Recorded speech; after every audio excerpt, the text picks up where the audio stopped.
As you've probably noticed, the Gospels for last week and for this week are very similar. If you remember, last week I talked about preparing the way of the Lord as our need to recognize and deal with sin and evil in the world and in our lives in order to be ready to receive the good news. But the way that the Gospel of John approaches this, along with the text from Isaiah today, reminds me that Advent is also about the flip side of the coin. It isn't just about how to not ignore the pain of the world.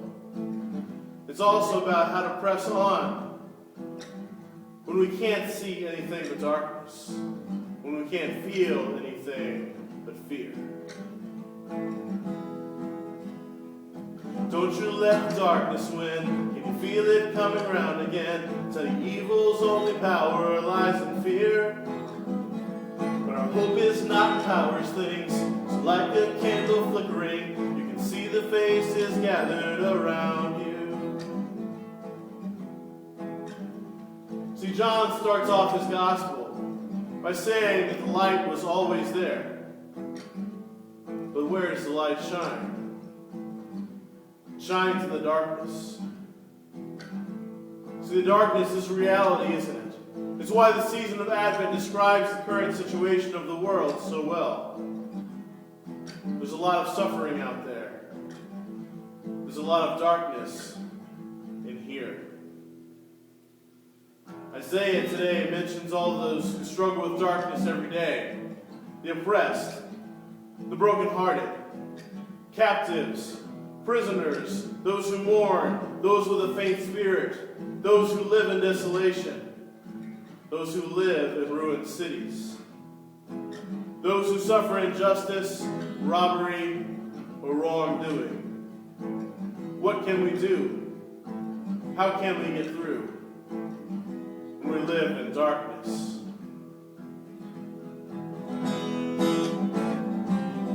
The light's still shining. Dark can overcome it. The day is coming for all things made new.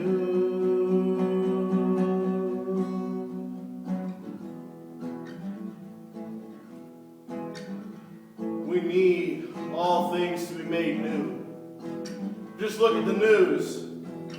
Children as young as 6 years old working in gold mines in Africa, digging dirt with their hands, being paid in bags of dirt, working with pickaxes and mercury. They know what darkness is.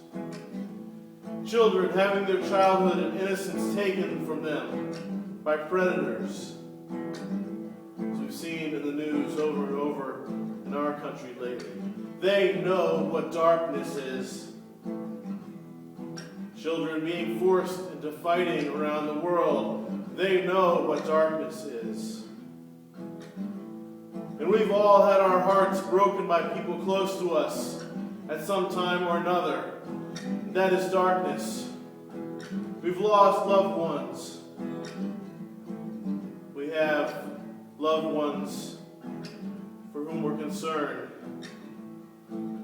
because of the darkness they're surrounded with. We've had days, we've had weeks or months where clouds hang over our heads, and we wondered what else could go wrong. We know the darkness.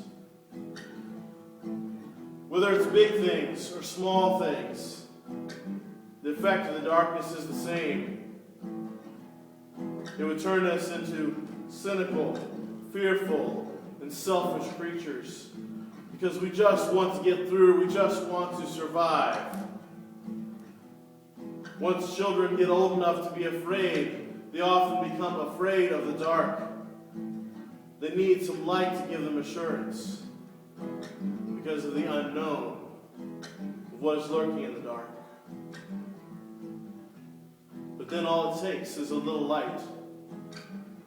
Just a little light, and they're able to get rest. Wars will take the little girls and boys and all their simple joys who are crying out for the darkness to end. But darkness is a time to dream like Isaiah did and Martin Luther King. So we dream new life of justice and of peace. Darkness is a symbol of the unknown and of fear. But the image in the Gospel of John is beautiful. The light shines in the darkness, and the darkness did not overcome it. All it takes is a little light to be able to see in the darkness. Think about it. What is the best way to look at a Christmas tree? I like to sit in the dark with the tree because it gives a beautiful warm glow. It's not a lot of light, but it's enough to inspire the imagination, to inspire dreams of beauty and of hope.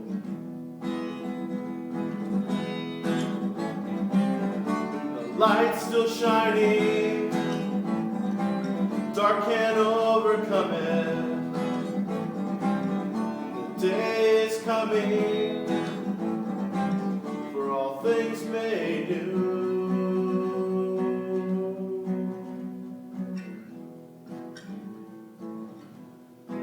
So even as we're waiting for the world to be transformed, while we see the darkness all around and wonder when it will end, we have a hope. We have a light to get us through the night. Because Jesus the Christ has come into the world. God has come to be with us. Yes, there is suffering and evil out there, and it may close in on us. But fear does not have to control us.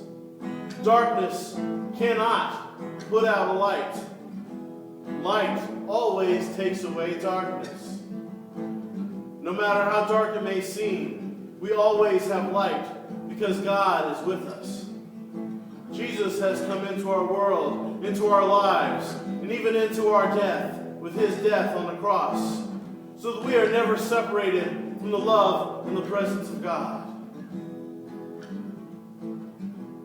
There is no hope in the things that we can do, but because we have the light of God's presence in our lives, we can see that God is with us. We can see that God has given us one another, so that we are not alone.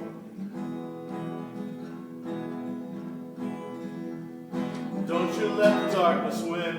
Can you feel it coming round again? I tell you, evil's only power lies in fear. But our hope is not in powers things, like a candle flickering. You can see the faces gathered around you.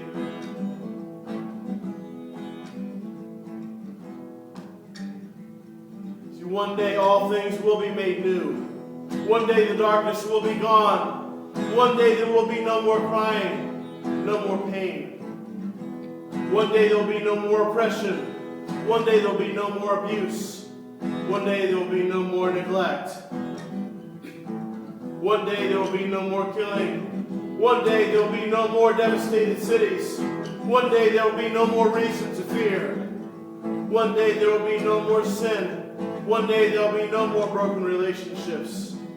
One day there will be no more broken hearts. God is coming to make all things new. But until that day, God is still with us. We have the promise of God's eternal love for us. Christ is the light of our hope. The light shines in the darkness. And the darkness has not. The darkness will not. The darkness cannot overcome it.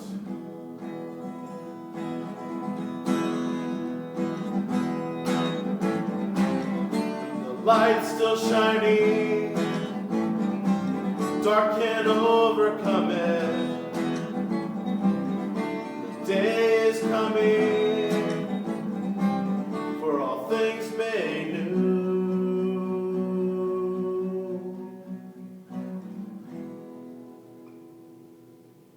Things made new.